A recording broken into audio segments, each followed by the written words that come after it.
नमस्कार दोस्तों, बहुत स्वागत है आप सभी दर्शकों का। और आप इस वक्त देख रहे हैं केनी न्यूज। दोस्तों, हमें लगता है कांग्रेस के पास एक मास्टर स्ट्रोक है। जी हां, आपने सही सुना, क्योंकि आप भी सोच रहे होंगे कि आखिर वो कौन मास्टर स्ट्रोक है, वो कैसा मास्टर स्ट्रोक है। तो दोस्तों, दरअसल कोई और नहीं बल्कि प्रियंका गांधी वो मास्टर स्ट्रोक हैं। दोस्तों, प्रियंका गांधी अभी तक वायनाड में चुनाव प्रचार कर रही थी। वायनाड में अपने लिए वो चुनाव प्रचार कर रही थी। लेकिन पहली बार दोस्तों प्रियंका गांधी ने महाराष्ट्र में धुआंधार रैलियां की।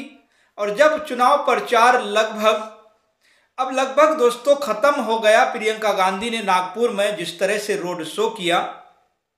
नागपुर महाराष्ट्र में, नागपुर जो आरएसएस का गढ़ है, जहां संघ का मुख्यालय है।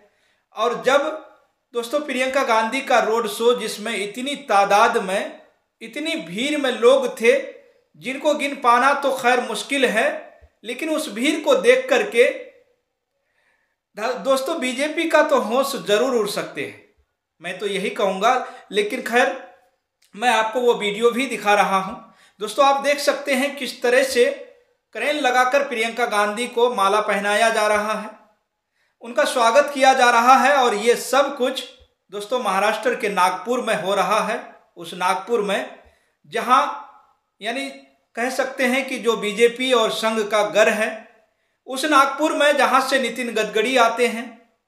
संघ मुख्यालय के सामने जैसे ही प्रियंका गांधी का काफिला पहुंचा, दोस्तों उनका रोड शो जैसे ही पहुंचा, तो संघ मुख्यालय के ऊपर से कुछ लोगों ने भारतीय जनता पार्टी के झंडे दिखाने शुरू कर दिए।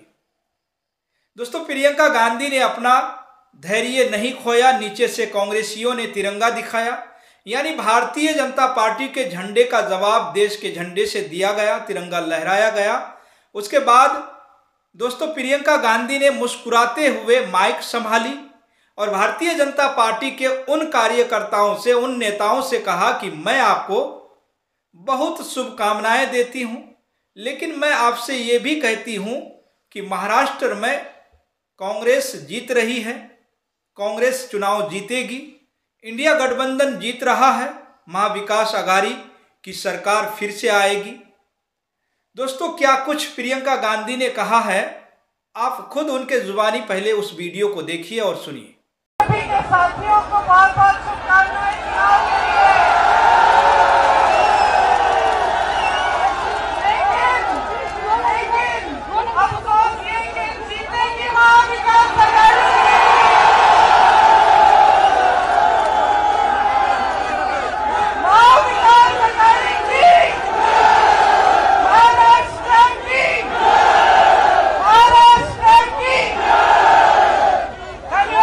दोस्तों, आपने सुना किस तरह से प्रियंका गांधी बड़ी चुटकुली अंदाज में भारतीय जनता पार्टी के नेताओं से बात की। और उन्होंने कहा कि महाराष्ट्र में इंडिया गठबंधन और महाविकास आघाड़ी रहे हैं। दोस्तों, इसके अलावा गढ़चिरौली में भी प्रियंका गांधी ने रैली की थी और उन्होंने नरेंद्र मोदी और अमित शाह को चैलेंज दिया था, चुनौती दी थी कि आप लोग ये कह दीजिए कि जातिगत जनगणना करवाएंगे और 50% आरक्षण की जो बाउंड्री है, जो लिमिट है, उसको हटाएंगे। लेकिन दोस्तों, आप ये नहीं कह सकते हैं, क्योंकि मैं आपको चुनौती देती हूं, आपके अंदर ये साहस नहीं है। तो दूसरी तरफ दोस्तों प्रियंका गांधी का एक दूसरा ही अंदाज देखने को मिला नागपुर में, जहां वो बेहद हल्के अंदाज में, बेहद चुटकुली अंदाज में भारतीय जनता पार्टी के कार्यकर्ताओं से संवाद कर रही हैं। आमतौर पर नेताओं की रैलियों में जब दूसरे दल के नेता झंडे दिखाने लगते हैं तो नेताओं को गुस्सा आ ही जाता है, गुस्सा आ जाता है।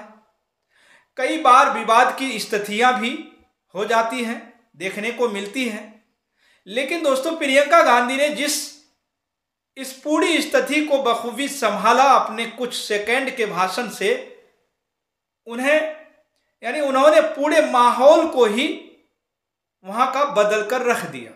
जी हाँ दोस्तों, अब दोस्तों प्रियंका गांधी के जब इस रोड शो को आप देखते हैं, आगे से लेकर पीछे तक, जहां तक आपकी नजर जाती है, सिर्फ और सिर्फ भीड़ नजर आती है।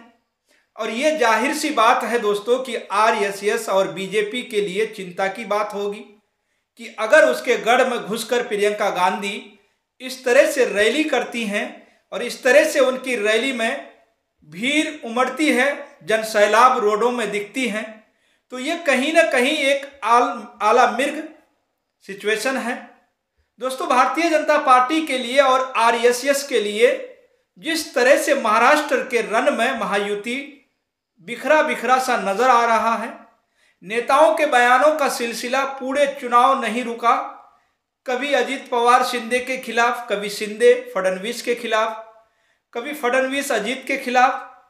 यानी इन तमाम स्थितियों ने भारतीय जनता पार्टी को और उसके सहयोगियों को, महायुति अलायंस को महाराष्ट्र में कमजोर किया। तो दूसरी तरफ दोस्तों, इंडिया गठबंधन में पूरे नपे तुले तरीके से प्रचार हुआ। शरद पवार की रणनीति, उद्धव ठाकरे की विनम्रता और राहुल गांधी का बड़ा दिल, इन तीनों ने मिलकर इंडिया गठबंधन को, महाविकास अघाड़ी को महाराष्ट्र में जब मजबूत किया। और प्रचार के आखिरी वक्त में दोस्तों, जब प्रचार थमने वाला ही था उस दौर में, यानी उस दौरान प्रियंका गांधी ने आखिरी के 2 से 3 दिनों में जब एंट्री मारी और चुनाव प्रचार शुरू किया, तो प्रियंका गांधी का चुनाव प्रचार महाराष्ट्र में महाविकास अघाड़ी गांधी ने अपनी ताकत का भी एहसास कराया और प्रियंका गांधी ने वो ताकत भारतीय जनता पार्टी और आरएसएस को भी दिखा दी। अब दोस्तों, आगे क्या होगा, ये 20 तारीख को क्या होगा, 23 तारीख को क्या होगा, वो जानने के लिए थोड़ा सा इंतज़ार करना होगा। थोड़ा सा इंतज़ार करिएगा और केएनई न्यूज़ के साथ बने रहिएगा। तो फिलहाल दोस्तों, इस वीडियो में इतना ही। आप प्रियंका गांधी के इस धुआंधार चुनावी रोड शो और इस धुआंधार रैलियों को लेकर आप क्या सोचते हैं, आपकी क्या राय है, हमारे कमेंट बॉक्स में ज़रूर बताइएगा, ज़रूर लिखिएगा।